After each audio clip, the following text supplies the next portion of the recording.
Hello, Motorrad World fans, and welcome to Talking MotoGP from Catalunya. We already have a lot of people tuning in. Beverly Oudendal. Hello, Beverly Oudendal. We've got one of your family members here with us tonight as a special guest. Very excited to have the special guest that we've got on the show, someone that is just heaped in knowledge about motorcycle racing and MotoGP. So we're really going to grab all the insight from this man who's been there and done it, and certainly one of SA's biggest names when it comes to motorcycle racing. So really excited for tonight's show.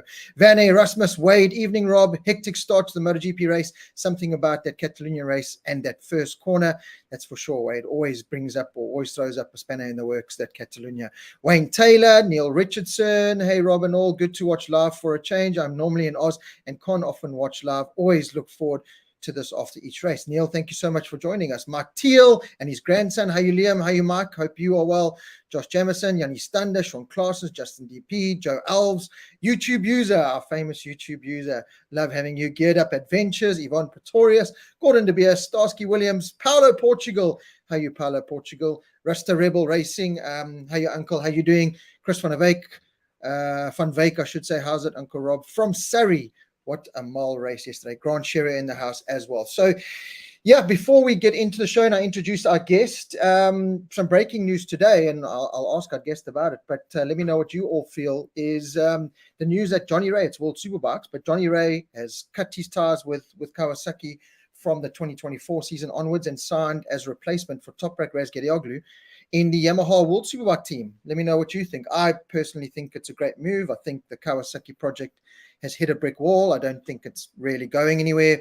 Johnny Ray at 36 or 37, looking kind of to re-spark his career, is never going to be competitive on a Kawasaki that's not going anywhere. Kawasaki not pouring too much development time or money into the project. So anyway, Johnny Ray going blue from 2024 and 2025. So very interesting. And I think that's going to be another shake-up in the World Superbike paddock, with Andrea Iannone making his long-awaited return into motorcycle racing for the 2024 World Superbike Championship on a Ducati, a satellite Ducati. Looks like it might be the Go 11 team in place of Ertel, but it could be, Axel Bassani if he decides to take this Kawasaki factory ride or some other ride. Could we see him, Iannone fit in there?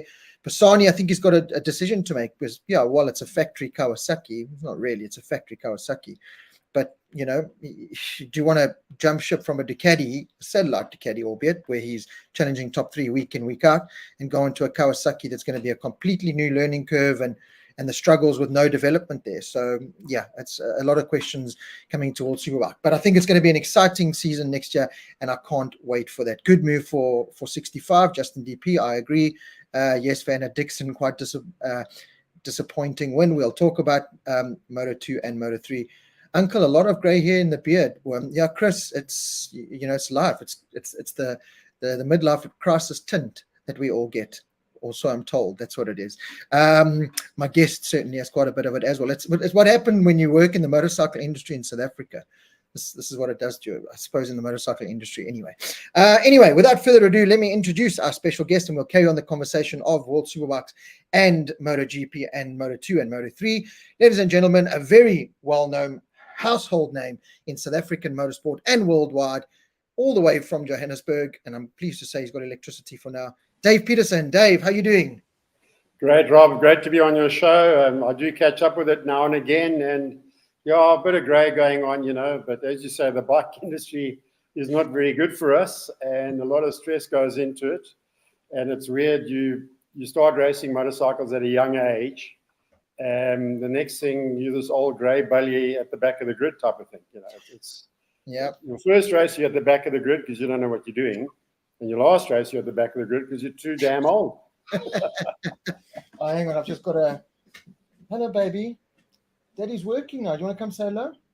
Oh, yeah. I haven't seen baby all day now. She decided to not. Do you want to go down? He wants to be part of the show, Rob. Okay, love you, babes. Now closing the door. Dave, exactly. I was national racing. You guys, Russell Wood, Greg Dreyers used to say, take care of your body, because when you're a little bit older, you're going to start feeling it and regretting it. And, 25, 30, whatever it is.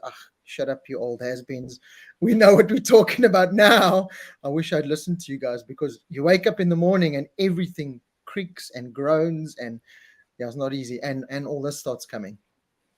Well, I was giving a talk once at Sun City, and at the end of the talk, one of the ladies asked me, Tommy, have you broken any bones?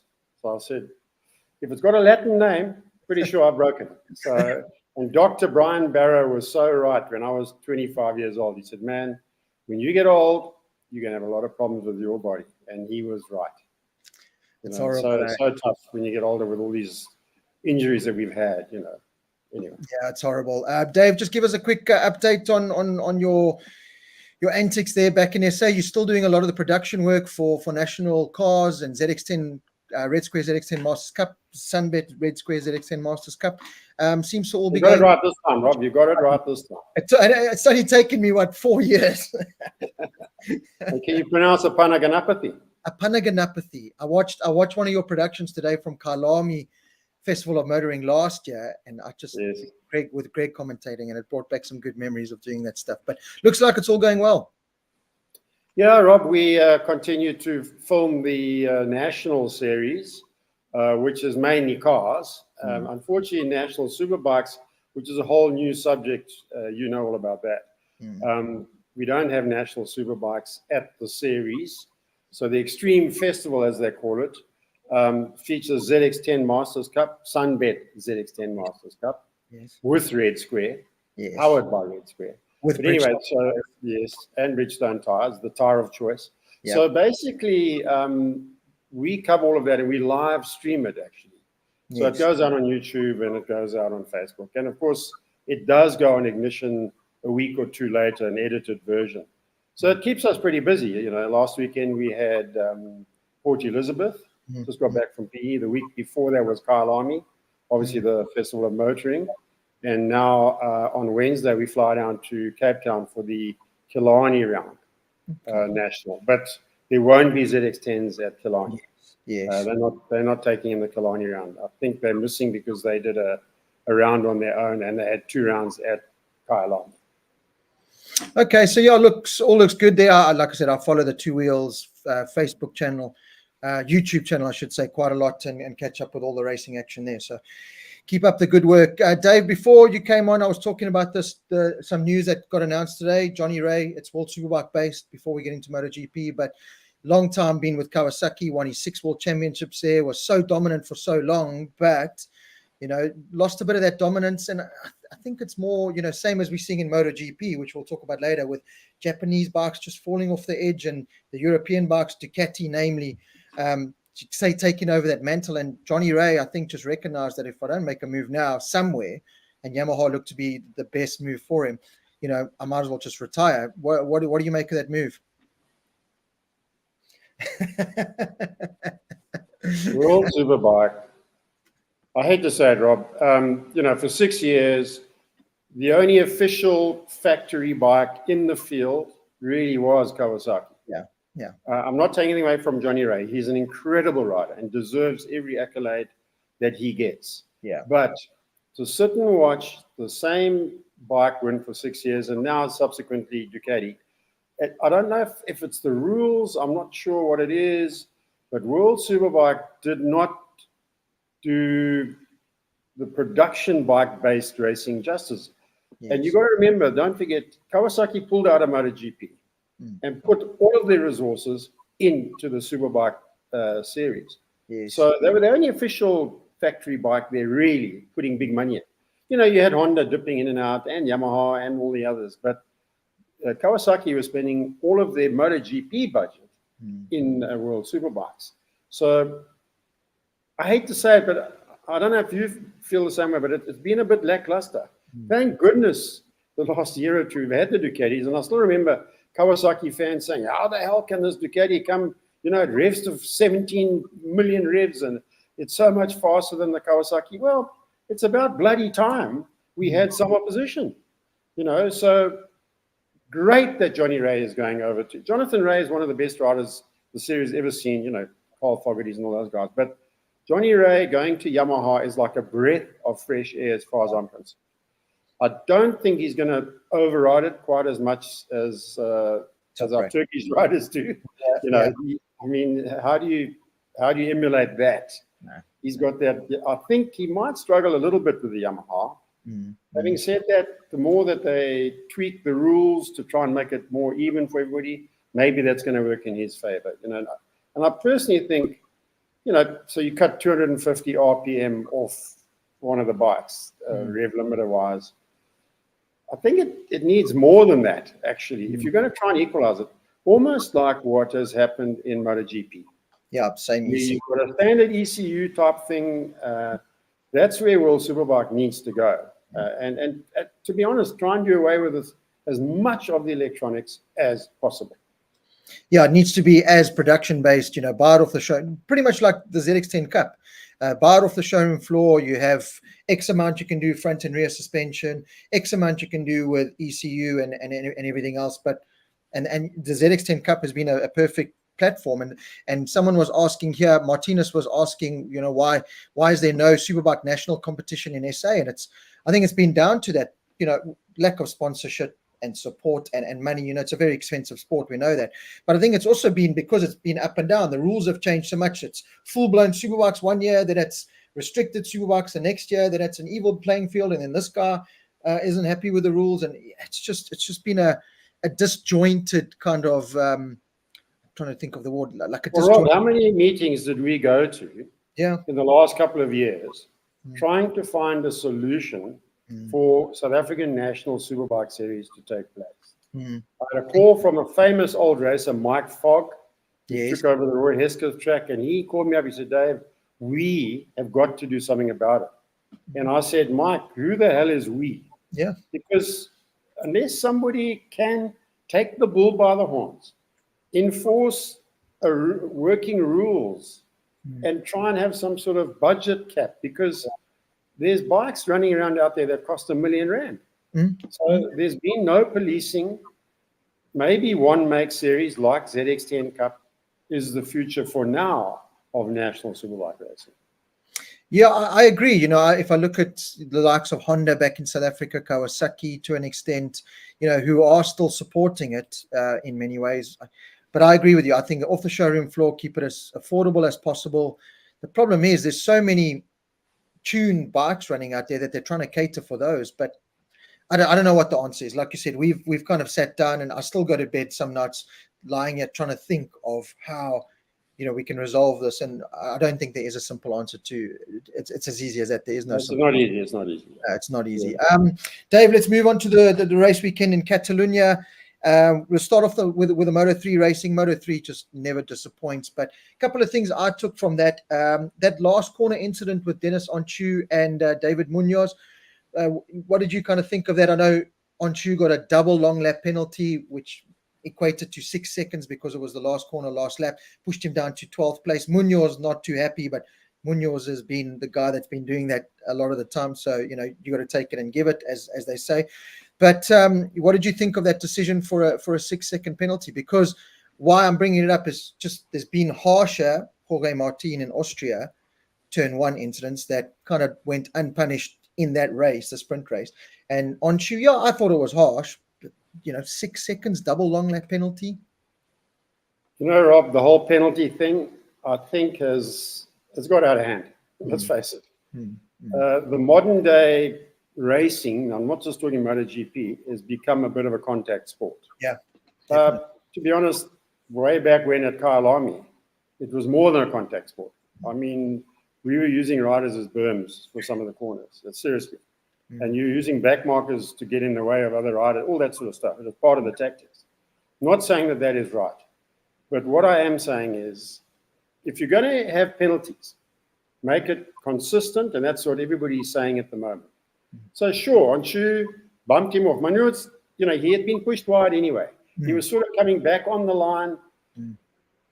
For sure, it was Onchu's fault. When I say fault, he had nowhere else to go. He was head down, heading for the final checkered flag, and he just had nowhere to go. So he punted him off. Do you keep penalizing? Do you just keep, or do we just go free for all and say, you know what? You know how we penalize people? Next time out, watch for me. I'm coming after you. That is how it kind of can be, because you've got Freddie Spencer sitting there. You should know better than this. Freddie, it's not only Freddie, let's face it. But I just think, when Freddie knocked Kenny Roberts off at the end of the straight in Sweden to win the World Championship, was there any penalty then? I don't know. I just think, to get back to the race, what an incredible race. You could have written a book just about the last lap, let's face it. I mean, the World Championship leader goes down with 3 corners to go on his own account. I mean, Olgado crashed on his own. Yeah. But you could have written a book about that last lap. It was absolutely incredible. I just kept thinking, imagine if Darren Binder was in this. They would find some way of blaming him for all of that stuff. Oh, he would have been penalized for that. Yeah, look, Moto3 still, it still produces this world-class racing and these youngsters. My only concern with Moto3 now is obviously with this rule, and you'll be following Ruche Mudley in Red Bull rookies. In a year, 2 years' time, we're going to have a Moto3 championship with tall 18-year-olds riding around on small 250 4-stroke bike. A Ruche Mudley can't do a Brad Binder and jump into the Moto3 championship at 16 and start building your career. He's got to kind of do this Red Bull rookies thing for the next 2 years and then climb on a Moto3. And by then he's going to, he's already riding 600s and 1000s when he comes home here and fast on those. So it's a bit career restricting in many ways. Well, that's a knee-jerk reaction. Let's face it. We had a couple of kids, unfortunately, lost their lives because the racing is so close. So these sort of accidents are going to happen when you have riders running into each other. And when a rider, sound like Japanese, when a rider is lying down on the track and he gets hit by another motorcycle, like we saw in the main race, things like that are going to happen. So what do? We knee-jerk reaction, suddenly 15-year-olds aren't allowed anymore. Around the world, we have 15-year-olds racing. Believe it or not, we do. Yep. So MotoGP suddenly say, no, we can't have this anymore. I think the very fact that you have to run Red Bull rookies for that long, it just shows you there's something wrong somewhere. And Peter Clifford will probably acknowledge this, that he runs Red Bull rookies. That's my mate Peter. And somewhere along the line, I think we've got to say, sure, it's an entry point into MotoGP. Red Bull rookies is the way to go. You're not going to get into MotoGP from any other formula, let's face it. No. But as you say, you're going to have these 6-foot kids riding around on 250 single cylinder bikes.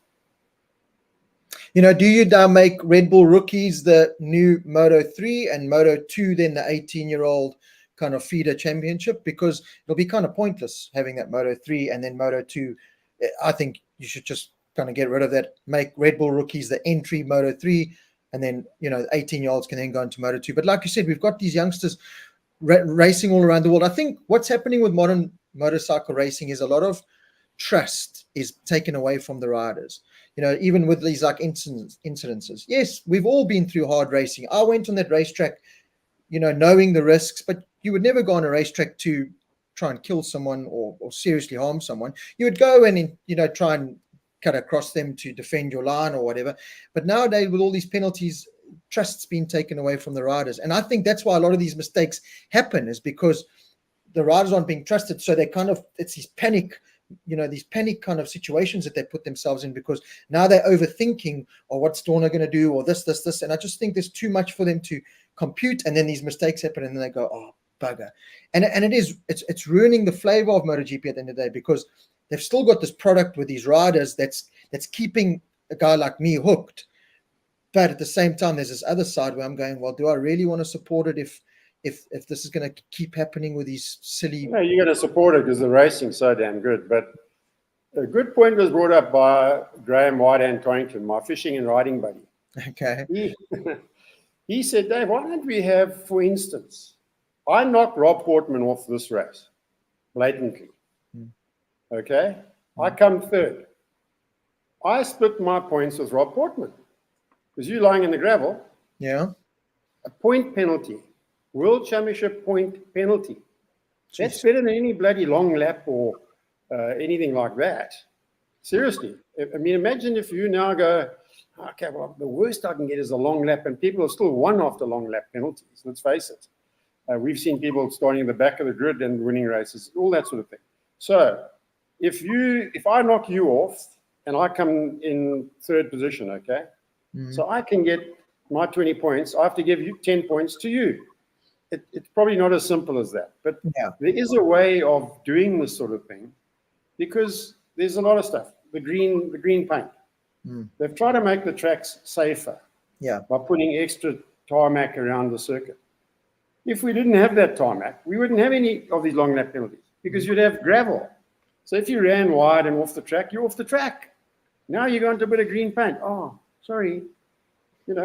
Before it was, oh, I'm in hospital. Yeah. You know what I mean? Yeah. So we've tried to make it safe. And the other thing is a false sense of security that riders have. They're wearing this protective clothing that is absolutely world-class, airbags, everything, the tracks are safe. They slide down the road and walk away. It's almost like Formula One, that when they've got carbon fiber chassis, they can crash at 300 miles an hour. Into a wall. Walk away, maybe with a sore wrist, Yeah. So we've got now a false sense of security, where if you crash, oh, well, it's okay, I'll be around for the next one, type of thing. So there is the risk-reward factor has changed a great deal. Yeah, certainly from your days where you were literally wearing a piece of cloth as leathers, no kind of protection whatsoever. And if you crashed hard, you crashed hard. And I've watched a lot of that. Talk about the old days, but there's a lot to be said about having privateers who can come and race in these series. Now you can't. No. If you don't have huge finance behind you, you're never going to get into any of those series. No. There was many riders around the world who made a living out of racing. Yeah. At national level. That is impossible now. Yeah. So we don't have privateers in Grand Prix anymore. And I hate to keep harping on about the old days, because it's, those times are gone. But somewhere along the line, it just became so sterile that, as I say, risk-reward factor is a problem for me. But having said that, I mean, we're having the best racing. These are the best of times, I can tell you right now. Yeah. The only thing I miss kind of from the old days is when you did see like a Neil McKenzie on a Rock 500 at Donington, mixing it with Doohan's and that in top 5. You always saw that like underdog come through. There's no real underdogs now in MotoGP, because they're all on factory spec bikes the same. So if an Augusto Fernandez goes and finishes top 3, it's like brilliant ride, but he's Moto2 world champion. He's on a factory KTM, the same as Brad. So why are we that surprised? Whereas back in the day, Jeremy McWilliams on that Aprilia 3-cylinder thing, qualifying on pole, Simon Crayford, you had these underdog stories. Well, like you're racing at the moment, he's put Kenny Roberts' 3-cylinder on pole at Phillip Island against the Proton. Williams. That's how good he was. Yeah. So you don't get those kind of underdog stories anymore.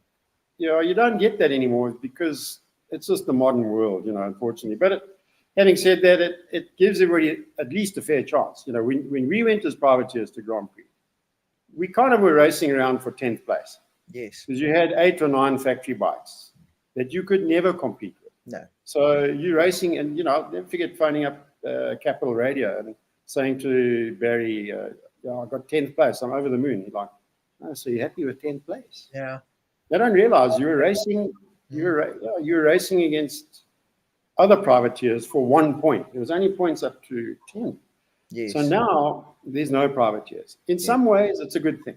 In some ways, it gives everybody a fair chance. I mean, the top speeds are so close. People keep telling me, oh, look at the top speeds of the Ducati.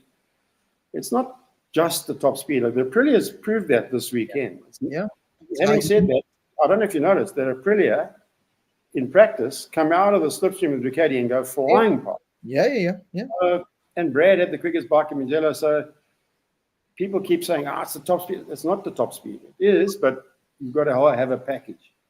And actually, MotoGP bike now, if you miss the setting by 0.25%, you're not in the game. You're not in the game. Yeah, I speaking to all the riders there, Brad would often say to me that, they would go a millimeter on ride height here, or some millimeters, and the whole motorcycle would change. And you can't fathom it, because, production bike racing, you go 9 turns and you wouldn't feel anything, and you'd be like, what the hell's happened? But yeah, MotoGP's become about those fine margins. I've said it all along. Getting back to your point with your fishing and racing mate, your riding mate, with those points, I like that idea, because, in a case of Jorge Martin in Austria, right, takes out 3 guys that crash. then yeah, you finished your 20 points, but you got to split it now with 3 guys. It's just, you know, who's the big loser at the moment? We penalizing the winner. Yeah. The poor loser who's lying on the ground or in hospital. What's he get? No. Oh, sorry. But he did get long lap penalty, by the way. Bullshit. Yeah, what's a long? No. I think there's some thought there that there may be a way of doing that. You know, maybe not split the points, but hey, if you get points, you got to give something to the guy that you put on the ground. Yeah, I really like that idea. I really like that idea. So let's hope that Freddie Spencer's watching this and he hears it. Freddie's not. Move on to the Moto2 race. Just touch upon that Jake Dixon quickly. You know, this is what frustrates me with Dixon, and I think it's been a British rider trend, and I'm probably going to get lambasted for saying that because I'm now living in the UK. But British riders seem to have had this, you know, Fogarty, a lot of them. Dixon goes and rides this immaculate Moto2 race. In his own words, masterclass. Shouldn't really be saying that, but it was a masterclass. Brilliant ride. Then a microphone goes in the guy's face, and you just can't help but go, oh, for God's sake. You know, it was a masterclass. The so-called next Marquez, and I've destroyed him. You know what I mean? I don't know what the guy thinks when he says these things. I don't know. Robert, I don't know if you've noticed, he's very popular here in South Africa. No, people are asking me left, right. I love him here, you know, for signed Dixon stuff. Oh, but I mean, God. You know, there was a famous interview once, and there was actually a comedy skit on it at one time. But it was somebody interviewed Eddie Lawson. I think it was Gunther Wiesinger from Power Slide Motorsport Actual in Switzerland. Okay. And he said, oh, well done, you know, you won the race, so you must be happy. Well, not really, you know, because that Dunlop front tire just wasn't working for me. Yeah, but you're happy because you won the race. No, but, you know, the Yamaha is just not up to it at the moment. But you are happy. Surely you're happy. Well, yeah, but, you know, the bike could be better. Those guys, they never get happy, you know. And Jake Dixon's, unfortunately, I think, one of those guys. I think a good talent. I mean, let's face it. You don't win races by being nobody, you know. So Jake Dixon, I think, has got a good future. If you think about it, they're desperate to get a British rider into MotoGP. They are. Yeah. And Dorna back that. You know, Dorna does that sort of thing. Oh, yeah. They don't give a damn if there's a South African there or a Colombian or whatever. They don't care about that. They want a British rider because at Silverstone, when they only had 100,000 spectators and Formula One had 200,000 spectators. Why? Because Formula One have got four or five drivers, British. Yeah. And MotoGP, none. And it's a fact. Jake Dixon has got himself in the right place at the right time. I've always been a Jake Dixon fan. I watched him from BSB days and that, but yeah, it's just, and he's a phenomenal talent. And I've said all along, I said even in last week's show, you know, I think he would go quite well on a MotoGP bike, given a little bit of time. And that I think he's got the talent, but you do need to have this management side. You would never see a Brad or a Rossi or someone, you know, make these kind of, you can't make those kind of comments, and especially in Monaco. So it just frustrates me because there should be some kind of manager saying, listen, Jake, just calm down on that. You know, you can't go and say it was a masterclass ride. I beat the so-called next Mark. I mean, you're not doing yourself any favors with everyone in the paddock. First of all, you know, there's a bigger game to the whole thing, and that's what frustrates me with the Jake Dixon. They call it the whinging pub, right? Which you are, unfortunately, you're a whinging pub now. Which I've turned into. You bastard! That's fine. Dave, MotoGP. Turn one, and this seems to be a problem now, and this is where something does need to happen. Alicia Sparger came out after Sunday's race and said, you know, these guys need to stop thinking they can win races in turn one. We saw it with Martin in Austria in the sprint race. We saw it now with Enea Bastianini, and you know, because of the pressure of MotoGP, and you know, there's so much on the line for these guys to perform. But surely, you know, common sense needs to come in with these riders. Austria turn one is that kind of corner where you can't do that kind of move, and Catalunya is that kind of corner where you can't do that move. But Enea Bastianini, I think it was just frustration of his injury, factory Ducati, not performing, and it shows with those kind of silly moves. Rob, you know, I think there's something here that a lot of people are missing. It's not turn one. The fact is, all the bikes have got launch control. Okay. They've all got wheelie control. They've got ride height devices. So when we arrive at the first corner, we've got 22 bikes doing exactly the same thing. Yeah. Nobody gets a bad start anymore. Nobody fluffs the start. You can't. Except for Nales, maybe. Maverick, maybe he messes it up. But the fact is, you've got bikes that are with wings and all that sort of stuff that are so evenly matched. We arrive at the first corner, and this is the type of thing that's going to happen. 23 so of correct in saying, hey guys, I'm not going to win the race on the first corner. Absolutely. Brad is a master at that. Yes. Absolute master. You can see Brad's whole body language. You know, I mean, particularly this weekend. I don't know if you watched in the sprint race and in the main race. He actually braked quite early going into that. To me, it looked like he did it on purpose. Like, I don't want to be caught out, and let me be in control. Yes. So there is that mentality. But at the end of the day, we've got bikes that have got all these electronic aids, ride height devices. So what do you do now? You just go, oh, no, boof. It's like speedway. Where's the skill in that? Yeah. Where's the skill? So that's not going to change. Let's face it. That is never going to change the way we are right now. So the only way it's going to change, as you say, is a bit of rider thought process. Does seem to always, or more often than not, the same riders that keep doing it. You know, I'm thinking like Alex Marquez, that type of thing. Yeah. Those sort of young guys. I mean, they're hot-headed. Let's face it. You know, they eat a lot of curry. I think. I don't know. But certainly, it's just such a great pity because there is a potentially great race already finished on the first corner. It's just such a pity. And then Barcelona, unfortunately, is one of those tracks because you go into that first turn. It's one of those corners that does tighten up on you. Yes. And then immediately you flick it left. So everybody's trying to be on the inside. It's not the ideal situation where, you know, if you've got one long corner as your first turn, if you're on the outside, doesn't matter. But now, because you go right and then left, you need to be in the correct line, which is on the inside of the first part of the corner.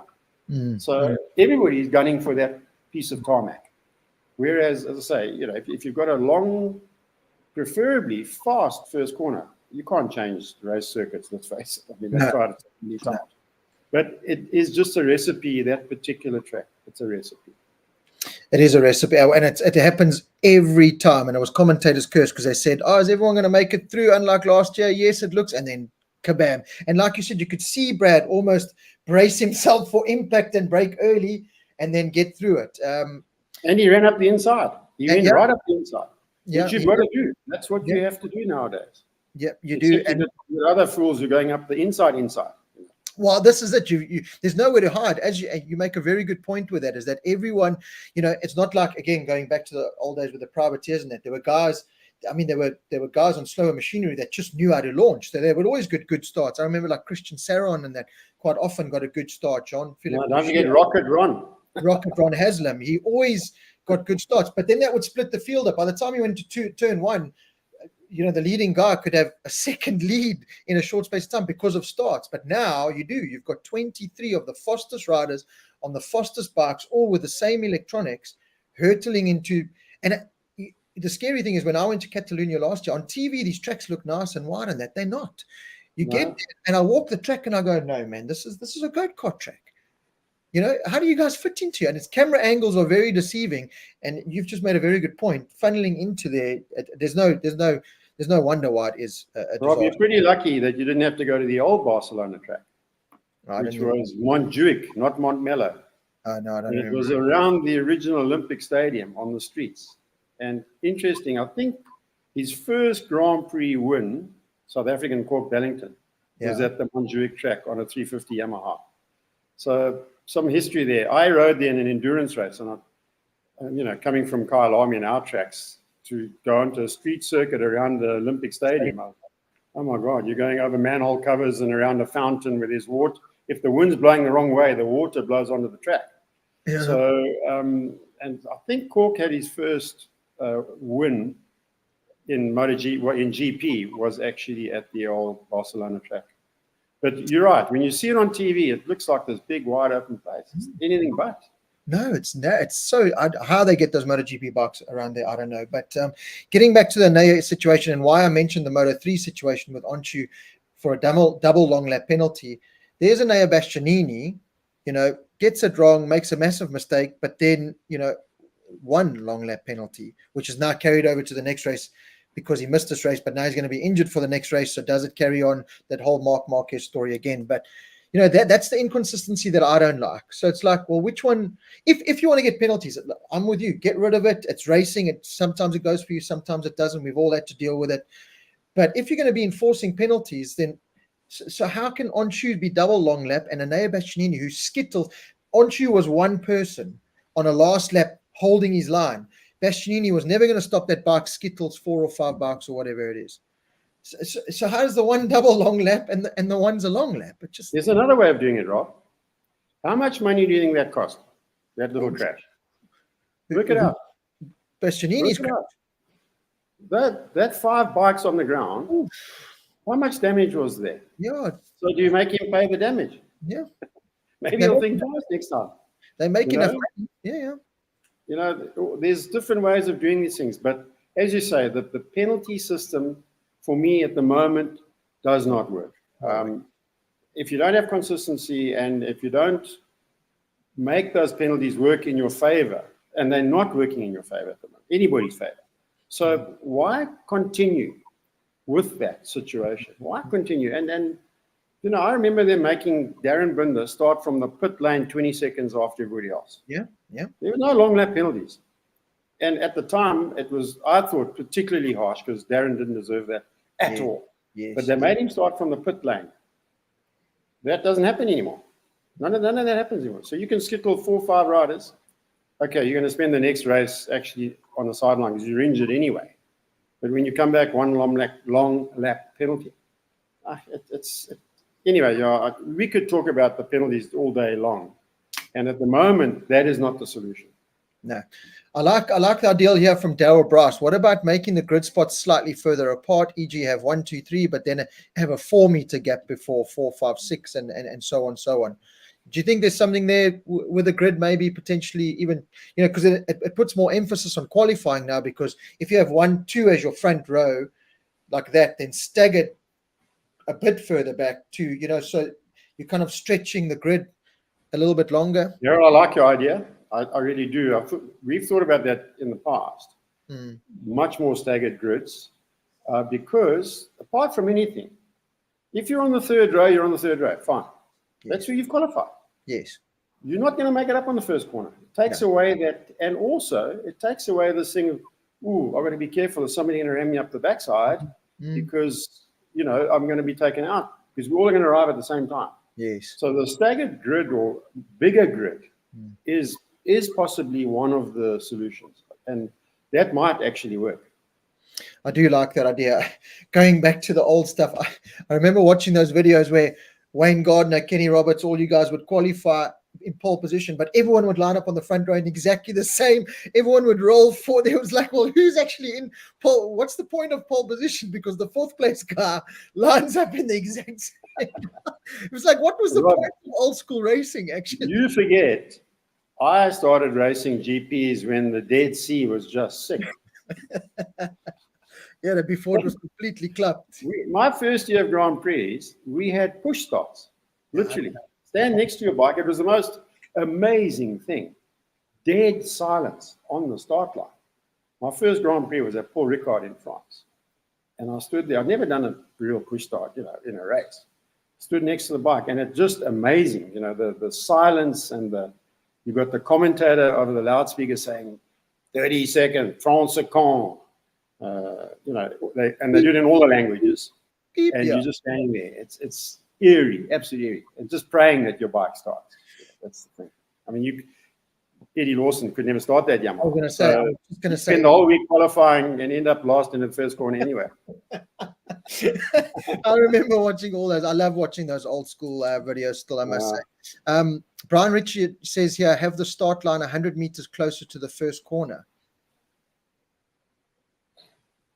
Yeah, only problem with that is your brake markers unless you're having absolute practice starts. Yeah. You arrive at that first corner and where do I brake? You know, these guys are not robots, they're humans. And you're suddenly arriving at a very different speed at that first corner. So do I not brake? Do I use other bikes for brakes? That type of thing. There's that thought process. They spoke about that before. Have the start line right by the first corner. Maybe, but then you get the second corner.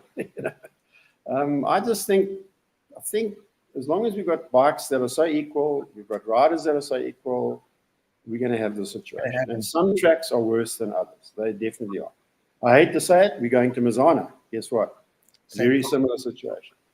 And it's a story of carbon brakes now. You know, 1.000. We were talking about increments. 0.0001 of a degree in those carbon brakes. If it's not, you know, Naya could have very well just gone there and thought, you know, geez, I don't have enough brake power. Then all of a sudden it breaks, and you never know with those brakes. You just see those MotoGP riders all the time. Brad, I know, talks all the time about getting tires up to temperature, brakes up to temperature. You know, it's such a fine margin with I don't know if you've ever ridden with carbon brakes, Rob, but believe me, when they don't work, it's like you might as well be pulling a piece of wood.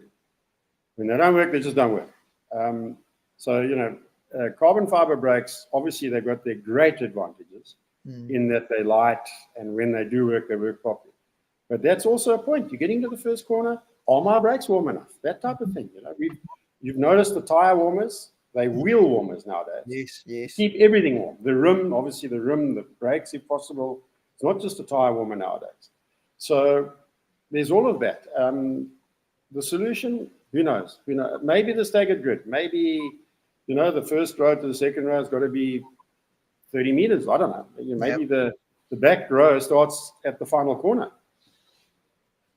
So let's see. Wade, do MotoGP riders have a pre-race meeting with all the riders like F1 does? They go all over the rules and that. So Wade, they have a safety commission meeting, which I know Elisha Spargo is present at every single one. I know some of the riders sometimes complain that he gets a little bit too vocal most of the time, but they do. And, you know, a lot of the times... Not compulsory. Sorry? Not compulsory. No, not compulsory. Yeah, some riders I don't think I ever went to one. Because I just listened to Freddie Spencer. Yeah. Well, this is the thing. A lot of riders, I know Brad tries to go to quite a few, but sometimes it's also at funny times and that for the modern day riders. But yeah, it's not compulsory, but they do have it.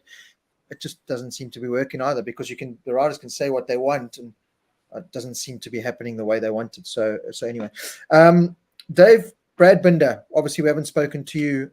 Well, I used to speak to you all the time, and I used to come do the commentary with you. We would have 45-minute chat about Brad and how amazing he's doing, and Darren, before we actually got into any work. But Brad, KTM switched on this year. Still something a little missing if you look from Austria compared to the Ducati.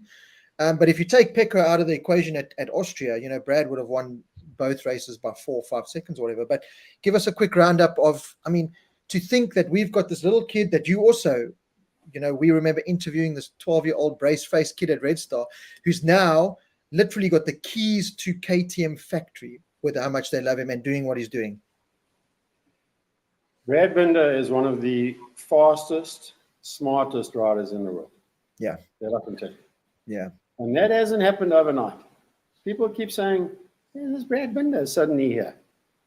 You know, Rob Portman arrived on a 1,000cc Honda, and hey, Rob Portman, how's he here on a 1,000 Honda suddenly?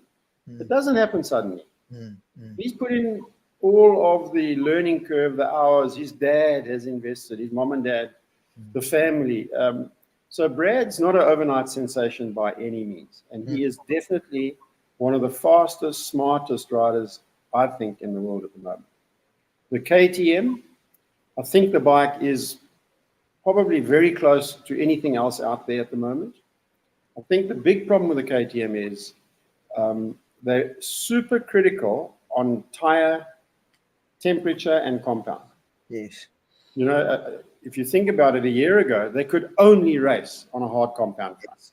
Yes. As soon as you saw cloud cover, you could forget about the KTM because now they had to run a softer compound front tire and construction. So the bikes were set up very much front-end biased. I think they seem to have got away from that a wee bit. So the bike is not super as critical as it was But we've seen it now. If there's a change in temperature during practice to race, KTMs tend to struggle a little bit more. So they're probably closer to where Ducati were previously. Yes. The days, not so much Casey Stoner, but after that, when they were good. Yes. So the KTM, I would say, the European bikes, really obviously this last weekend, unbelievable. But they're all there or thereabouts. The Ducati definitely has something about them that they've got that front end feel that they've got absolutely dialed in. Yep. I'm not sure what suspension internals they're all running nowadays. Are they running active suspension? Are they allowed to run active suspension? Ducati have definitely got something. Yeah. And don't forget the aerodynamics. People don't realize how much the aerodynamics actually play nowadays. Yep. So the Ducatis and obviously KTM have quickly followed suit and Aprilia. But if you look at the side of the fairing, the streamlining, it's angled. Yep. So when the bike's leaned over, you've almost got a ground effect. Yes. And for years, I used to think about it and say, why don't we have ground effect on motorbikes? GG, obviously, he's thought about that. And he came up with all the solutions, the lowering of the ride heights, all that stuff. It's not only to change traction, it's to change the height of the bike to the ground with aerodynamics. So KTM, I believe, have got access to wind tunnels with Red Bull. And I think that has paid dividends for them. And if you just look on the track, the Japanese bikes don't look anything like. They don't look anything like the European bikes.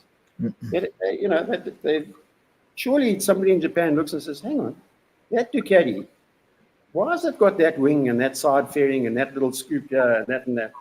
Why don't we have that? They used to be very good at mimicking stuff. Is it because they 8 hours time difference? I don't know. It certainly is a weird. I mean, that's the next point that we'll certainly get to now. Just finishing with the Brad thing, you talk about being one of the smartest riders out there, Brad, and you'll know this. But watching him from a young age, even on those CBR 150 days, you could see those riders that were just riding as fast as they could for as long as they could, whereas Brad already back then used to have that little strategy to him, like that little racecraft to him, where he planned things and did things meticulously. And I remember him sitting with Trevor, even on a 150, where I don't think there's any suspension set up or anything. You do the tire pressures, you put fuel and you go. But they sat there like doing handlebar. They were very meticulous with everything. And Brad's just kept that mentality going. And what I love about the Brad and the KTM project is, we were all there. I was there 2 years ago saying, Brad, how loyal are you going to be? You got to jump ship. And here's this guy in the midst of everything, Fabio wanting to leave Yamaha, Mark wanting to leave Honda. There's loyalty in modern day, not just with motorcycle racing, with anything these days. Loyalty is not as good as it used to be. And here Brad stuck to his guns, went through the bad times, never said a bad thing, never went to a press release and said, or a debrief and said, I hate this KTM, I'm over it, it's rubbish, the engineers are crap. Stuck to his guns, and he's now reaping the rewards of it. So that's where, regardless that he's South African and he's Brad Binder and, our upbringing with him, and that if you look at him as a person, as a rider and as a human being in this modern day world of, where it's very easy just to be an arsehole, actually. Brad's, turned it up and he's kept to his guns, and he's kept that same Brad from that 12-year-old that we used to see riding around Midval and all those tracks. So that's what really impresses me. In fact, the same can be said for the whole family. Trevor, Sharon, Darren, Brad, they've just gone about it. Nothing's got to their heads, and they've made it work. So I'm not seeing any of the comments. I'm pretty sure people are commenting about that. But for sure, the big thing about Brad Binder and Orange, I certainly believe at some point he might have been made offers from other manufacturers. I'm pretty sure he would have been. Oh, yeah. But at the same time, I think Brad saw, obviously, just cause that things would improve. They had only Austrian and German engineers. Yes. Mike Leitner decided to move on, make way for an Italian. That was probably the single biggest change that happened in Brad's career. Yeah. that he got the right people behind him. Yep. And KTM saw that. And Mike Leitner was a 250 rider. Yes. Very good 250 rider. But he probably saw this and said, hang on, I've got this project this far. It's time for me to do something else and let somebody else try and take it forward. Yes. And that's where KTM, that's where their mentality and, should I say, smaller fraternity, smaller factory, they're able to do that.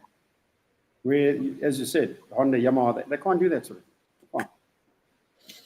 And Jack Miller's contribution so far, I know someone was asking, what about Jack? It's just doesn't seem to be on it, and he does. Jack seems to be in this rhythm of good starts, can put a couple of fast laps together, but then he kind of falls back. And I put a comment out the other day, a lot of people giving Jack, a bit of slack and a bit of hard time because of his results. And I kind of looked at it, he's taken the project, he's helped improve the project. I'm not going to be too critical on Jack this season.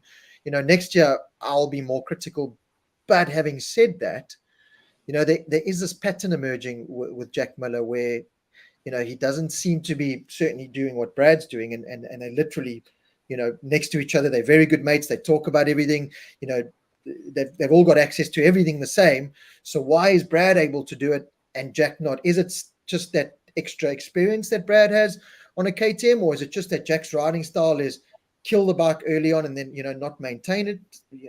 What's the difference? I think first of all we need to acknowledge what Jack brought to the party. Yes, he definitely brought a lot of knowledge and a lot of experience to that type of motorcycle. Yes. So, and there's no doubt that they benefited from Jack's experience. Yes. Having said that, he's not in a great position right now. He knows it. I mean, we don't have to tell him. No. And I think your comment was, does he burn the tires up very quickly? So we know Jack's very talented, and we know that he goes for it straight away. Yes. And it could just be that he's setting his bike up for those few fast laps, where Brad tends to set it up much more with the end of the race in mind. Yes. And I know Jack talks about it all the time, tire temperatures, tire pressures. He knows about all of that. But it could just be that he's got the bike set up for a very good one lap. That's kind of the way I see it at the moment. But it's good that you've got, that trial and error in the garage. That's what you want. I think the problem with Yamaha, with Frankie and Fabio and Yamaha's mentality is and I saw it last year going racing with Darren, with Yamaha, they don't veer outside their Japanese ways and their rule book. They very much, what does the rule book say? And you've got Fabio and Frankie, who I think in many ways want to play it safe, but aren't allowed. They have to play it safe. They're not allowed to experiment. Whereas KTM have come in and said, right, Ducati mines, Jack, go. Right side of the garage, you guys go. Our focus has got to be Brad to go for this championship and play it, play it safe, go with the tried and tested, while you guys, go crazy. Because at the end of the day, that data from Catalunya, okay, Brad had a good setup, Jack didn't. They now can look at that and go, well, okay, that doesn't work. So it eliminates Brad having to even try it. I think also Yamaha is quite a good case in point because you've got Lynn Jarvis, who is the European manager. Mm-hmm. And I don't know if you've noticed the last couple of months, are we seeing less and less of Lynn Jarvis? Seems to me. Or is it just because Fabio is not featuring up front too much? So we're seeing less and less of Lynn Jarvis, who is the racing director. Mm-hmm. It might just be my imagination, but is it that Lynn has almost got his hands tied by factory policies that he can't experiment? He can't. And in Grand Prix, you got a good rider, you sign a long-term contract. That's the name of the game. Yes. So you got Frankie Morbidelli, who, let's face it, at the end of 2020, and he was putting in some performances. He really was on a year-old motorcycle. And they said, well, this has got to be the future. And I always said, Frankie Morbidelli, it's got to be one of the guys of the future.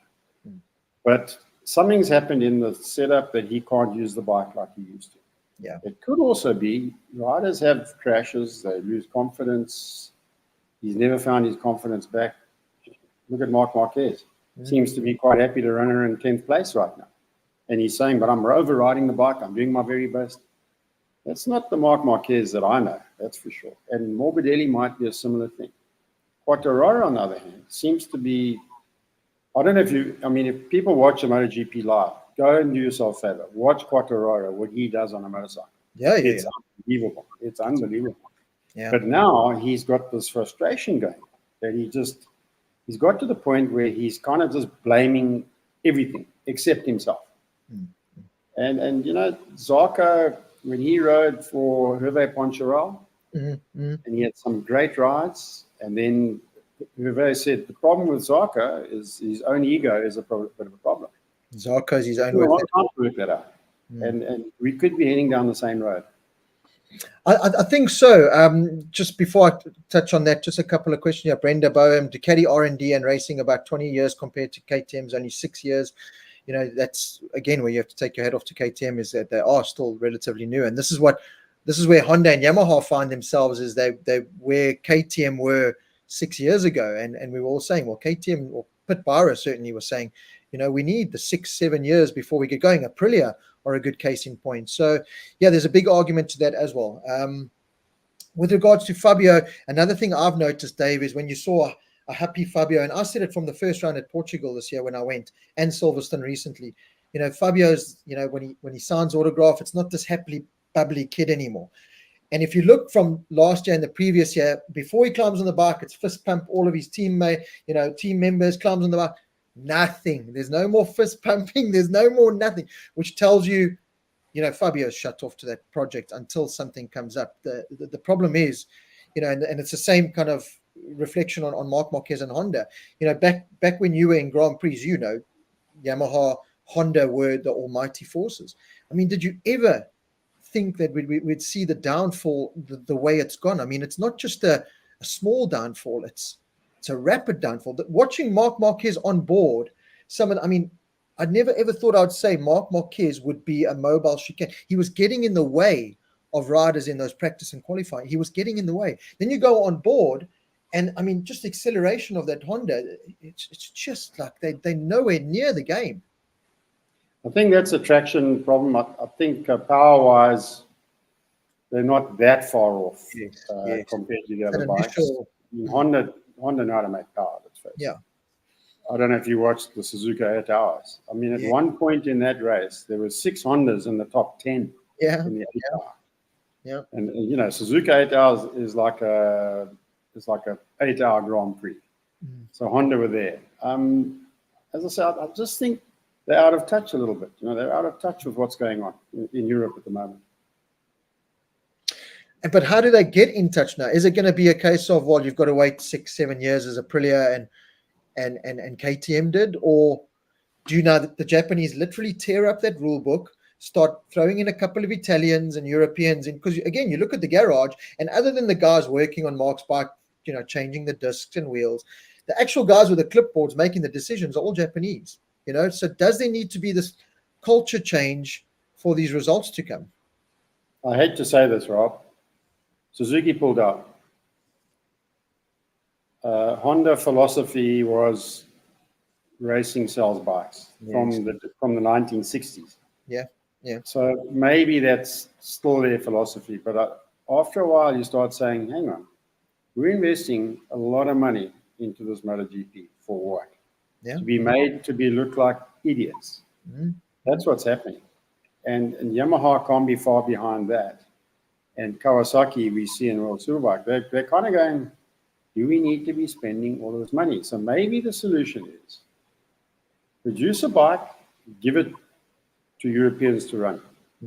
Maybe that could be the solution, what you're saying. So I'm not saying they're going to pull out of racing. They can't really, they've got contracts and stuff. But at some point, somebody in HRC is going to say, why are we doing this? Why are we going there to get our asses kicked? So at some point they're going to say, what alternative is there? Do we then go to World Superbike and pump a whole lot of money in there, and maybe go to Moto America and pump a whole lot of money in there on production bike racing like they did at the 8 hour? The Suzuki 8 hour was Honda dominance. So at some point somebody's going to make a decision, and maybe the decision would be, let's get a European team involved. a European team run as well. Well, they might as well have a satellite team, as you said. You have your factory team, the HRC with the the Japs on the clipboards, but have your satellite team, the LCR team, just lambaste it with Europeans. Hire these top minds from wherever, Ducati or wherever, put them in charge of that team, and then compare, or throw data around. At the moment, one thing Marc Marquez has proved, yes, he's an almighty rider, one of the best we've ever seen. But it was very much a case of he won his championships by overriding a bad package. He can't develop a bike. He cannot, he's not a test rider. Fabio Quartararo is not a test rider. Give him a bike that works and he'll ride the wheels off it. We know that. But there doesn't seem to be anyone in place to develop. They've got Taka Nakagami in race situations testing for the LCR Honda team, which it's good, but where's it gone? Stefan Bradl. Well, you think Honda let Danny Pedrosa go, and what has he done for KTM? Biggest mistake ever. Is he riding Misano? I think he's racing in Misano. Yeah, he's racing this weekend, and that was purely down to Honda arrogance. Honda have always had this arrogance, the Rossi situation. Our bike, it's our bike, not you. Okay, well, I'll show you. So Honda have had this arrogance, and the Pedrosa was, we got Marc Marquez. We don't need you. Goodbye. Okay, but you didn't think in 10 years' time, or you didn't even think in a year's time, if Mark got injured, then what? You've got to develop the project, the package. And that's where KTM have been clever is, and by keeping Brad on board, they've kept this, the same kind of continuity. Whereas the others, they've thrown Paul Espargaro. Jean Mir has just proved, and I mean this with the most respect as I possibly can, that he was the fakest world champion we've probably had in MotoGP in the last, ever. Well, since Jean-Louis Thénard in 1980. I don't even know who that is, so yes. You can Google that. French rider. Never heard of him. He won it because everybody went on strike at Nogaro in France, all the other riders. Of course, he won that race. It's the only race he won the whole year. Ended up world champion. So I think building a team around one rider is, as you say, it's very dodgy. Nicky Hayden was on Honda, went to test the new RCV in Japan or wherever they tested, and they took this bike out of the case, and he said, "What's this? You've built a bike for Danny Pedrosa. How am I going to fit on this thing?" Small, yeah. Tiny little bike.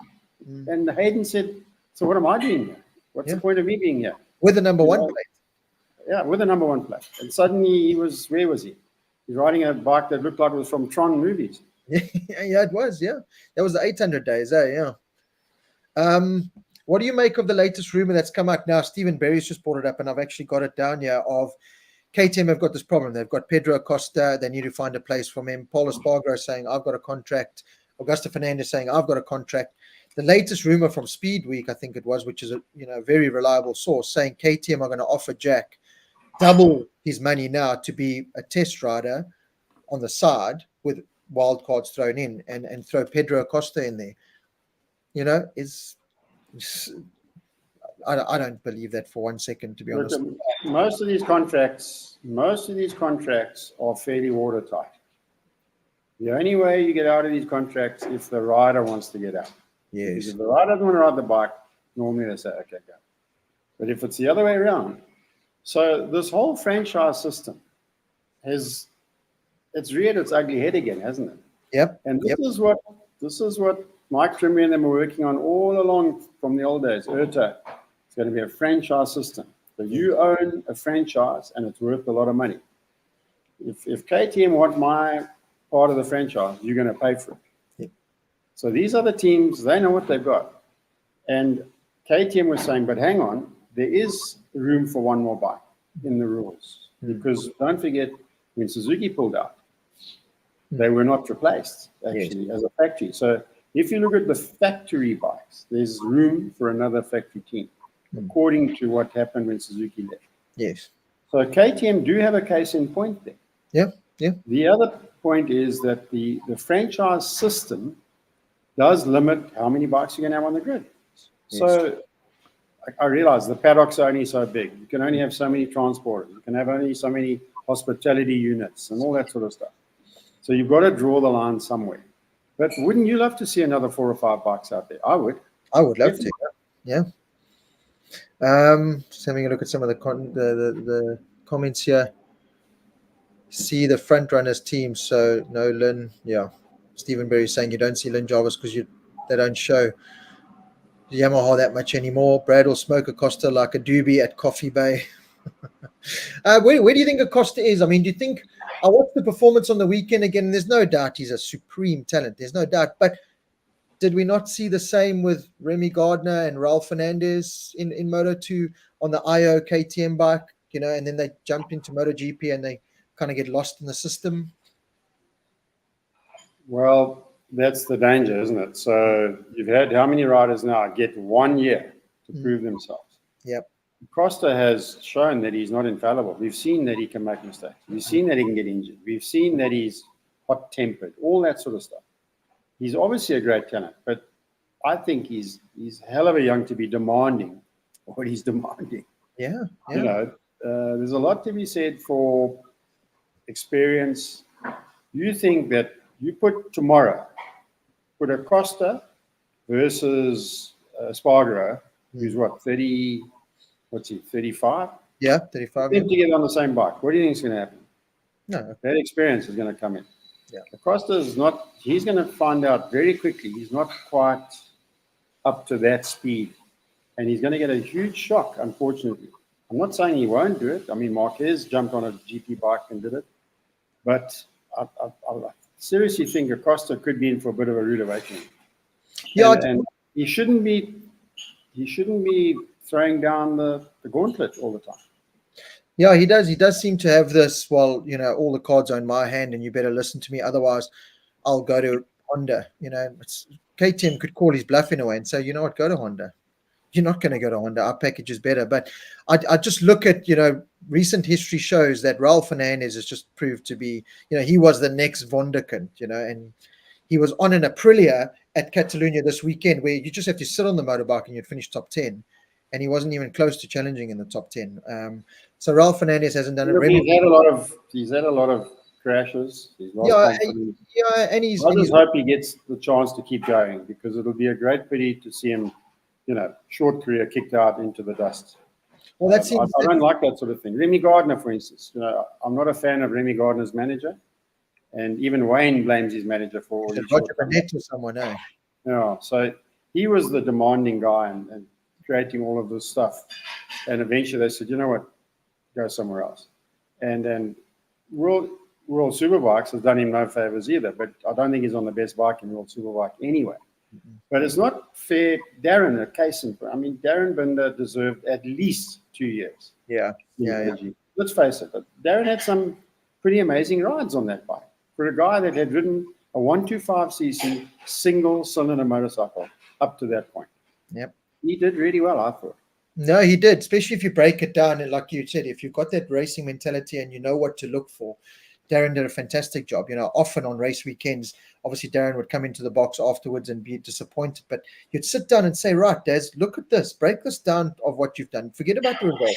Look at what you've done here in terms of top speed, sector times and everything. You put all that into a hat and you've done a phenomenal job. So I agree with you. I don't think he kind of got the just deserve that he should have, although having said that, before we get on to the next comment, I just want to 675 Dreamer. So harsh saying Mir was a fake world champion, but I think we all know that already.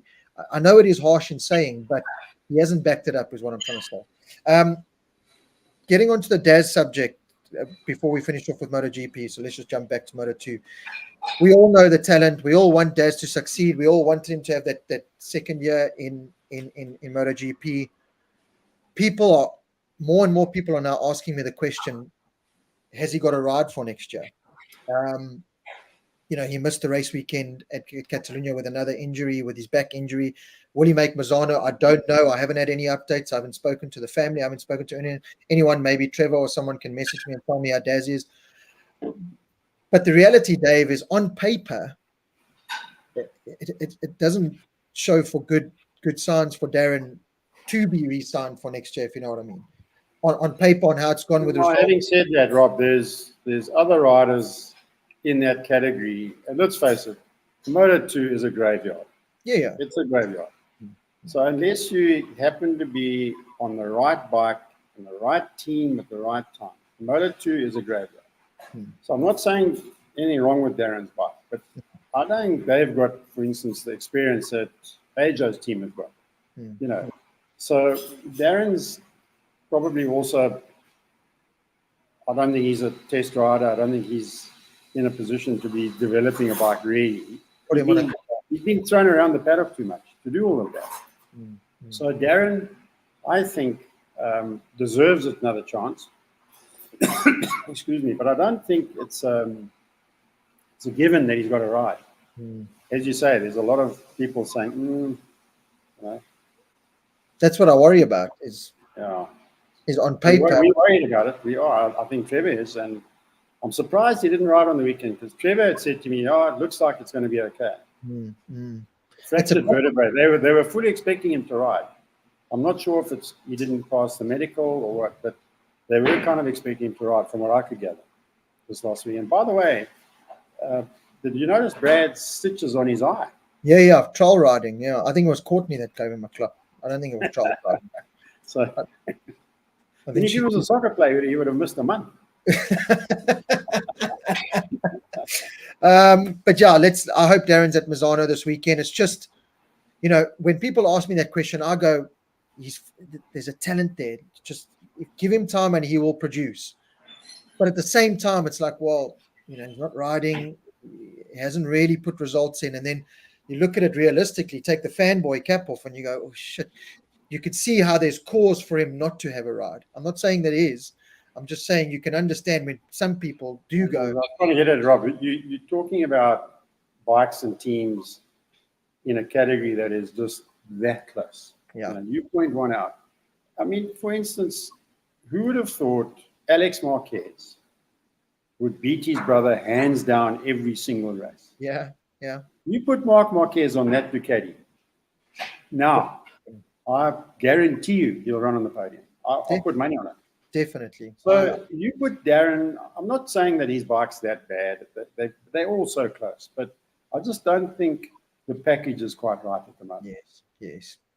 I've always said, you know, and year in, year out, you see the same riders in the same teams performing in Moto2. So like you said, there is that divide. Yes, it's the same Triumph 765s, the same suspension in many ways, but it's, you know, a team makes a huge difference of the knowledge, of how they get that knowledge across, the communication, the understanding. There's a lot to it. It's not just put the rider on a seat and go ride it. You know, a lot of other factors need to come into play. Yeah, so. I see comments, guys saying, oh, there's 20 minutes to go. What's Darren doing sitting in the pits?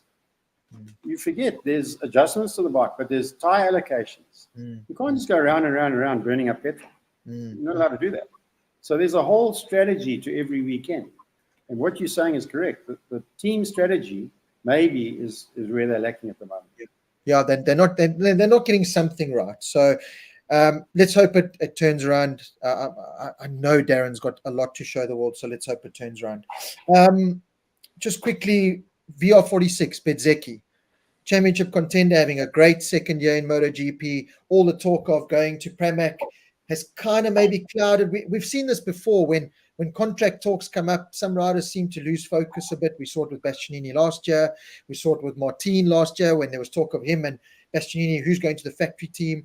Bezzecchi, it kind of looked like it was going that way. Now he's committed his future for now to VR46, which it's a funny one because he said no to a full factory Ducati ride in essence, to stay with a family and a team that he knows and he feels comfortable with, which I think in many ways can be better than a factory bike in some ways. But there just seems to be this little, certainly this weekend at Catalunya, there was this disconnect. And why I talk the VR46 team is Luca Marini also seems to have just fallen off a cliff lately. Okay, so there's a whole lot of stuff there. He's obviously comfortable with the team. As you say, family. I mean, they all live down there in Aprilia on the ranch. So basically, he's comfortable with the family. Another very important factor, and I know that VR46 team are talking to new sponsors. Yes. Very important factor is the salary. Yeah. And clearly, as a factory rider, you would think he would earn a lot more money. But it could be that team is saying, stay with us. We're going to have, I can't remember who they're talking to, but they're talking to big sponsors to Yeah, take over. Petrokina, that Something like that, yeah. energy company from Indonesia, yeah. Yes, yeah. So Indonesian money. So there's a great big pot of gold at the end of the year. I mean, if you think about it, how much different is his bike to the factory bike? Okay, the factory have got access to a lot more, and when new stuff comes out, and that's the next question that you brought up, saying they seem to have dropped off a bit as the year goes on. That's always going to happen when you're on a semi-factory bike. Yes. Because the factory come out, let me tell you now, Gigi Delinia is not sitting there twiddling his thumbs every night. Yes. I can assure you. Yes. That guy's sitting there thinking, how can I improve this bike over and over? And they've got the resources to do it. You know, they've got the machinery, they've got, everything. He can make parts overnight. So the factory bikes will get the parts before anybody else. And that's the bottom line. So the privateer teams will get the stuff afterwards. So I look at it as well. I mean, Bezzecchi's going to get Pecco's bike from this year for next year, championship winning bike, and it's not a bad package to have. I know Stephen Berry said, Bezzecchi took a hard crash and then he had to use a soft tire for the race, front tire, because he ran out of mediums. Brad had to also run a hard front. So I know all that. Exactly what you've just said, Jana. That's the difference between factory and this kind of running the older stuff. You get to a point in the year, because we forget, Bezzecchi started the beginning of the year with all the data. He had data from every track, gearing, suspension setup, everything. While Pecco and them were still fine-tuning the new bike, Bezzecchi was rolling out every single session with, the perfect setup because he had them. So now they've played catch-up, and like you said, that factory steam slowly plays catch-up with resources, and. So I think for Bezzecchi it was a good move. I do, because if you look what's happened to Bastianini, that factory Ducati, we've seen it in World Superbikes and MotoGP. It's a lot of pressure. Bastianini, I saw him now at Silverstone again. He looks like this wounded animal. Whereas Cressini last year, he, kind of had a purpose and he felt loved by the team. Bastianini now looks like, like that school kid that sit in the corner and shut up and do, and he doesn't fit in that environment, Bastianini. I think Martin, with that little bit more arrogance to him, would fit in a factory Ducati lineup more. Bezzecchi as well. I don't think he's got that personality to fit in. You need like a Cole Fogarty, a Casey Stoner. You need those kind of mentalities to fit into factory Ducati. But you also need, you kind of need a 1 and 2 rider, don't forget. No, definitely. Like it or not, there is going to be that situation. You're always going to have that. Quite often Ducati go, well, listen, we've got the world champion. So the other bike, if he's thereabouts, we're quite happy with that. And so the world champion is where it's at. So as the year goes on, the contracted teams will go slightly backwards. We know that. I don't think many folk out there realize just how complex the setup is. For instance, those bikes have got satellite tracking. So you arrive at turn 1. That bike knows it's at turn 1. It knows. It does. It knows it's got to be in second gear. It knows it's got to have auto blip. It knows it's not allowed to lock up the rear wheel at turn 1. At turn 2, it knows it's at turn 2. And it's third gear. It's half throttle, 38% power. That thing is being followed around the track by satellite.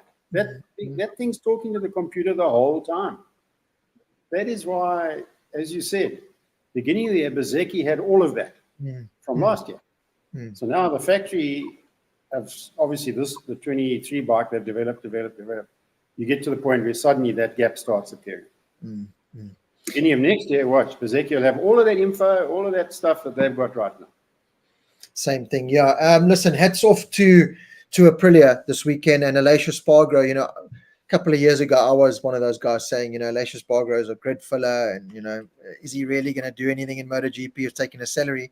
You know what? Slap in the face. He's proven to be a great guy. I love how he celebrates with his family there. He's got a little bit of arrogance to him, but they all have. You have to have. People keep saying to me, I don't like him because he's arrogant. If you don't have arrogance, you can't be there. You've got to have that kind of arrogance in a way. And he struggled, Rob. Let's face it, he struggled. To fly around the world in his private jet must be really tough. It's hard. Listen, it's hard. It's not easy, but taking the family.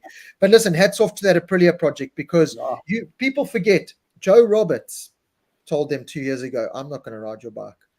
Scott Redding said it was a failed project. Sam Lowe's went there. A lot of people went there or didn't want to even touch the project. Aleix stuck by his guns and playing dividend at the ripe old age of whatever he is, 36 or 37 or whatever he is, to win a race like that, and control the whole race weekend, in fact, the way he did. Yeah, listen, the demise of Pecco didn't help things on Sunday, but even with Pecco there, elation that Aprilia looks. He had a lot in hand. Yeah. You could see the whole race. He just knew that he had it in his pocket. And that's what comes with that experience that he's got. And that just brings another thing, so age. Acosta arrives there, he's wet behind the ears and wanting to demand that he's there and arrive because of his age. What's wrong with the guy who's 36, 37 if he's able to win?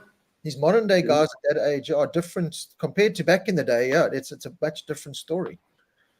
Yeah. I mean, they're fit, they're strong, they're healthy. As long as they stay healthy. That's the secret with MotoGP. We said it for years and years and years. Marc Marquez is a master and gets away with everything. Unfortunately, one day he's going to hurt himself. And I remember at Mugello, Rossi crashed, put a bone through his leg. Yes. And I turned to Richard Knowles on the Dick and Dave show. I said, Rossi will never win another race. There and then I said that. Okay, I was wrong. He won about 3 races. Yeah. After that. But he was never the same. He was never the same. He was never going to. I hate to say it. The bigger fan as I am of Marc Marquez in terms of, I think, one of the best, fastest, hardest riders the world has ever seen, Marc Marquez. And people that love, hate him, whatever, people don't know him. He's the one guy that they go testing and he's in the garage helping the guys pack up all the equipment. That's Marc Marquez. That's what he's like. But the time had to come. You can only get away with that for so long. One day it's going to bite you. I seriously hope, I really do hope we get to see Marc Marquez on a competitive package before he calls it quits or before the Honda makes him quit or whatever. I really do. Like you said, I would if Alex Marquez could make that transition from LCR Honda to Gresini Ducati, an older Ducati bike and be as competitive as he is, Marc would just be on another level, and I would love to see it happen. So I really do hope it happens. The chances of it happening are slim for now, certainly for next season. Yeah, I don't think it's going to happen anytime soon. No, but I do hope we get to see another shot at Marc Marquez before he does have to call it quits. Put it that way, because I think that would be epic. Talking about the Pecco and Brad incident, any thoughts on Brad's incident on Sunday? Is Brenda Boehm?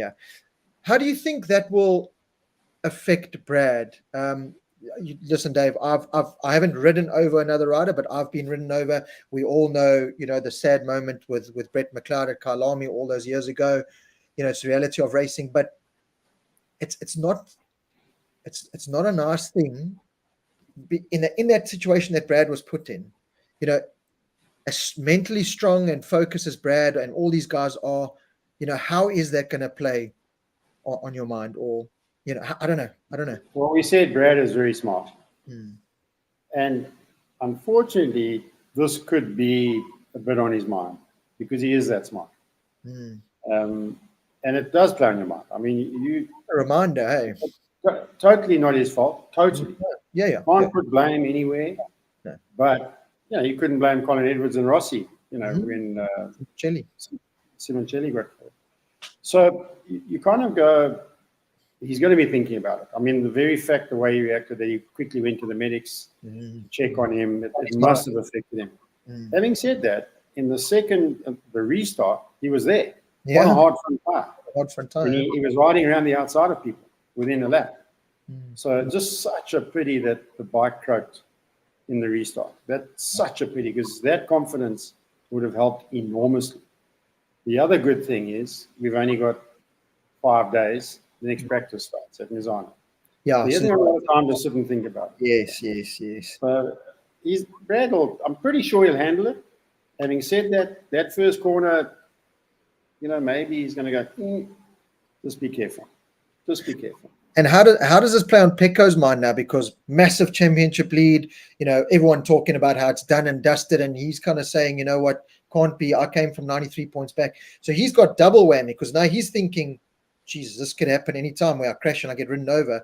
But then there's also, well, gee, I can't crash, because if I miss a race or 2 races like I could potentially, then championship's over, So there's a lot for Pecco now to think about. He can't just go into these race weekends as I'm confident, I'm the fastest guy here, stop me, catch me if you can. It's a little bit of a mindset change. And he's battered and bruised, eh? Yeah. He is battered and bruised. I mean, he's not just going to jump on the bike and it's be free of injury. Yeah. So it will be on his mind. The worst thing a rider can do at this just one race over halfway point of the season, is start riding with the championship in mind. Yes. You have to just take race by race. Yeah. You're sure towards 3 races to go. Then you start riding the bike with the championship in mind. But right now, I don't think he should be thinking about it. He should just be taking each race as it comes. And I think he's doing that. I like the way that Pecco goes about it, because you don't see him when he's overtaken like kind of settle for second. He still pushes and he still goes for it. But saying that, after the crash, he said even on the warm-up lap, he just didn't feel right with the grip and the rear. And then I've watched the onboard of him numerous times now. And I mean, he wasn't heavy on the gas or any. I wonder if there was like Marquez's crash where sensor went wrong or something, because that thing the commentator still said it was like a 500cc snap, how that bike just threw him off. You don't see that often. I was about to say, so much for traction control. Yeah. What happened there? It could just be that, coldish rear tire, left-hand corner, all that sort of stuff. I think it's a combination of it. I think traction control at that point, it just happened so quickly, it just didn't even have a chance. But it could have been an electronic fault. And you know what happens then? Next time you do this, you go, ooh, I hope that thing works. Can I do this? There's always a confidence. Racing is all about confidence. Let's face it. Racing, you say, what's changed about Brad in the last year? It's confidence. Yeah. All about confidence. You're confident with that bike. You can drift that thing in sideways into the corners.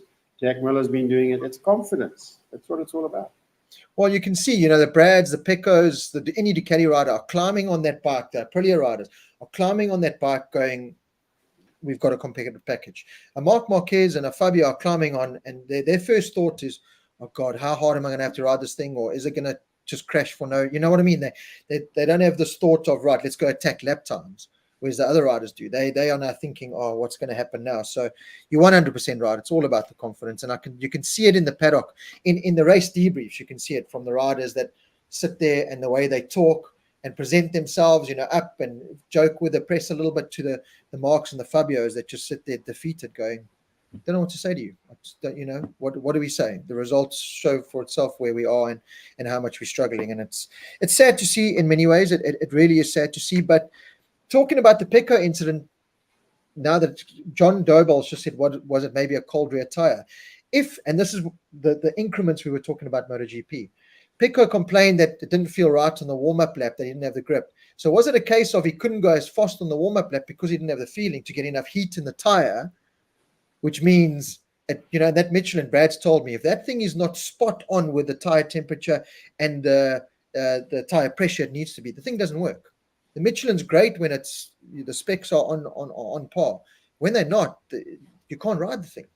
Rob, you've raced a bike, you've done 10 laps or whatever it is, get off the bike and the tire looks brand new.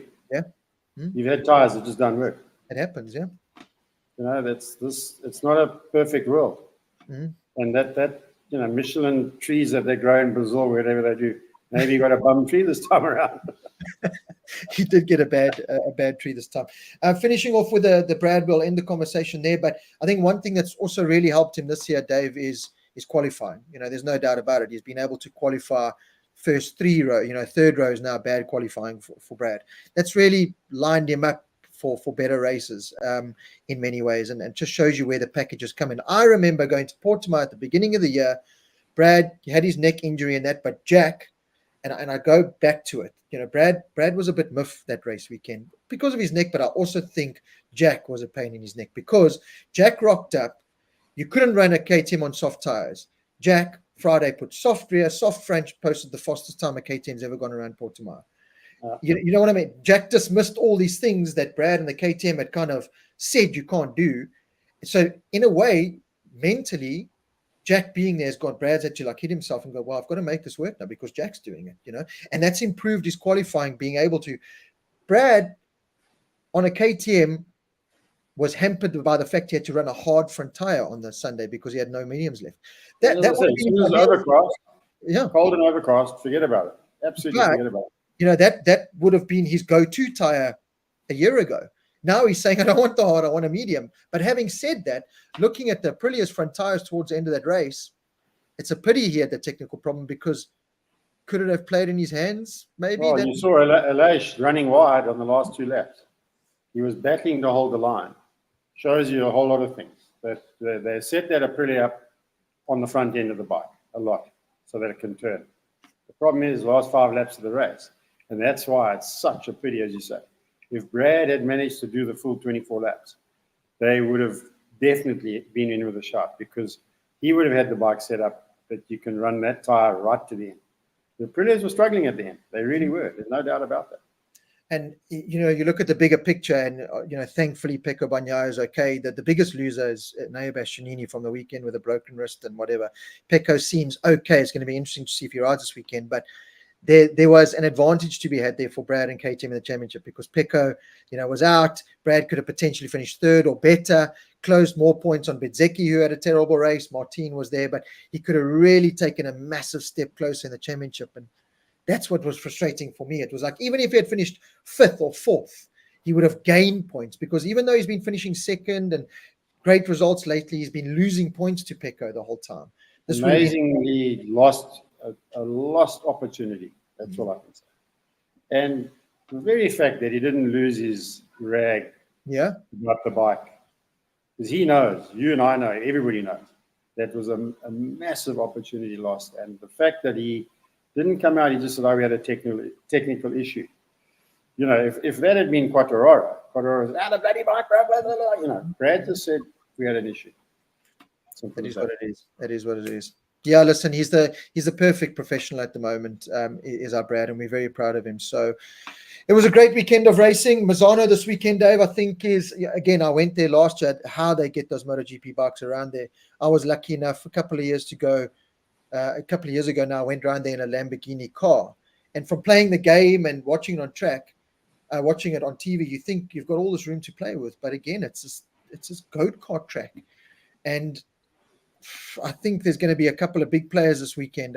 You know, Pecco, depending on what kind of mental space he's in, physical space he's in, you know, the Piranhas can come out for this race because the big hitters are now all going, there's a chance for us to catch points here, you know, and then there's the likes of the Alex Marquez's and the Aleixas who, you know, aren't really in the championship, but can spring up good surprises. So I think it's going to be an exciting weekend. Well, it's always one of the tighter tracks on the calendar. Yeah. I think the Flaminis made a big mistake when they made that track go the other way around. He turned it around, yes. It used to be anti-clockwise, and coming onto the back straight just had to be the most spectacular corners on any racetrack anywhere in the world. Yeah. You just leaned over on the side for 3 days before you come onto the back straight. You know? Yeah. And so, but they did it for safety reasons. I understand, you know, Wayne Rainey obviously had his accident there. So I realized why they did it, but it's not a track on paper that really suits the Ducatis, if you think about it. Sure, you got grunt out of the corners, you need a bike that turns, but on paper it's not really a Ducati track because you haven't got those big long straights where they can breeze past everybody. There won't be the Ducati lanes like they have at other tracks. So on paper, I think Bagnaia could be under a bit of threat, particularly if he's that battered and bruised. I'm pretty sure he'll ride, but to what extent? It might just be, let's consolidate, get points while we can, if he's going to do it that way. But I think we're in for a much closer race this time around. I really do. Misano does tend to produce close racing. Yeah. I'm really looking forward to it. I really am. Yeah, I can't wait. I think it's going to be epic. So we'll leave it there, Dave. Thank you so much for joining me. I think we must definitely, judging by the response of all the comments here and everyone, and me and you have always got along well. Talking about racing, it's just something we do really well. So we'll comment about my sunburned nose from the weekend. No, it's so sunburned last weekend in PE. I'm in the UK. I don't know what that is. Although it has been hot here, I must say it has been hot. Yeah. Don't worry, your winter's coming now. It's dark now already. It used to be light until 9 o'clock. Now, 8 o'clock it's dark, which means those clouds are coming, unfortunately. But Dave, thank you so much. Really appreciate it. And we'll definitely have you on the show again sometime soon. I like Peter Clifford as an idea. I wrote it down as you said that. I think he would be quite a good one to have on the show as well, with having the likes of Brad Binder, Martin, all these guys coming through Red Bull rookies. I think he'd be a good choice. But we'll definitely have you on the show again, Dave. Everyone's enjoyed it. I've enjoyed it. And thanks again, and all the best that side. Keep up the good work. Thanks, Rob. Thanks for having me. Cheers, everyone. Thanks for tuning in, and have a great week further. Goodbye.